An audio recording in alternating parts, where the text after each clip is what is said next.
எங்கள் ஊர் அம்மன் கோவில் திருவிழாவில் நிறைய பக்தி பாடல்களும் நடனங்களும் இடம்பெற்றிருந்தது. அதெல்லாம் ரொம்ப ரொம்ப இன்ட்ரெஸ்டிங்காக சூப்பராக இருந்தது.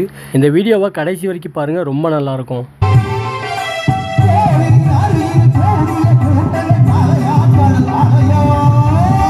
காப்பிரைட் இஷ்யூ வந்ததுனால என்னால் சாங்கை வச்சு எடிட் பண்ண முடியல.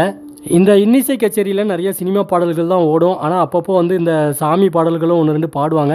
அந்த பாட்டுக்கு ஏற்ற மாதிரி இவங்களும் சாமியோட வேஷத்தை போட்டுட்டு சாமி ஆடுற மாதிரி ஆடுவாங்க. ஆனால் பார்க்குறதுக்கு உண்மையிலே சாமி ஆடுற மாதிரியே தான் இருக்கும். இன்னொரு முக்கியமான விஷயம் என்னென்னா, இவங்க ரொம்ப சர்ப்ரைஸாக தான் வருவாங்க. எல்லாருமே ஸ்டேஜை பார்த்துட்டு இருக்கும்போது திடீர்னு எல்லாருமே திரும்பி பின்னாடி பார்த்துட்டு இருப்பாங்க.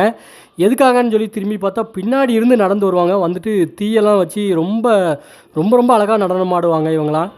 இப்போ இந்த வீடியோவில் இவர் வந்து சரத்குமார் மாதிரியே ரொம்ப அழகாக டான்ஸ் ஆடினார். பார்க்குறக்கே ரொம்ப ரொம்ப அழகாக இருந்தது. அந்த பாட்டும் அதுக்கேற்றப்ப அற்புதமாக இருந்தது.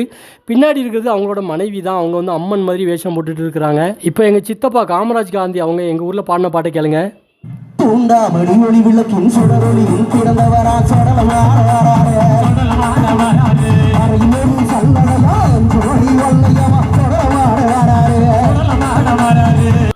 இவங்க தான் வருஷம் வருஷம் எங்கள் ஊரில் கச்சேரி அரேஞ்ச் பண்ணி கொடுப்பாங்க. இவங்க வந்து தங்க சுரங்கள் இன்னிசை குழு அப்படின்னு சொல்லி ஒரு கச்சேரி குழு வச்சு நடத்திட்டு வர்றாங்க.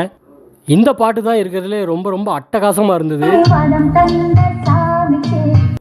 காலையில் இதே வீடியோவை அப்லோட் பண்ணேன். அதுக்கு காப்பி ரைட் வந்துட்டு, அதனால தான் நான் சாங் வச்சு எடிட் பண்ணலை, தப்பாக நினச்சிடாதீங்க. இதில் வந்து ஒருத்தர் பெருமாள் மாதிரி அப்படியே தத்ரூபமாக வேஷம் போட்டுட்டு வந்தார். பார்க்குறக்கே ரொம்ப அழகாக இருந்தது.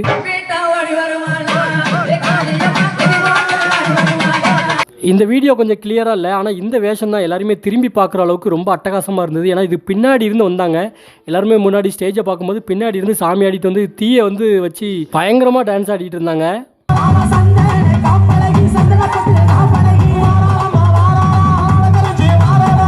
இந்த அக்கா ரொம்ப ரொம்ப நல்லா பாடினாங்க. அதுவும் ஒரே பாடலை பாடாமல் தொடர்ந்து நிறைய பாடல்களை மாற்றிக்கிட்டே இருந்தாங்க. அதெல்லாம் ரொம்ப சூப்பராக இருந்தது.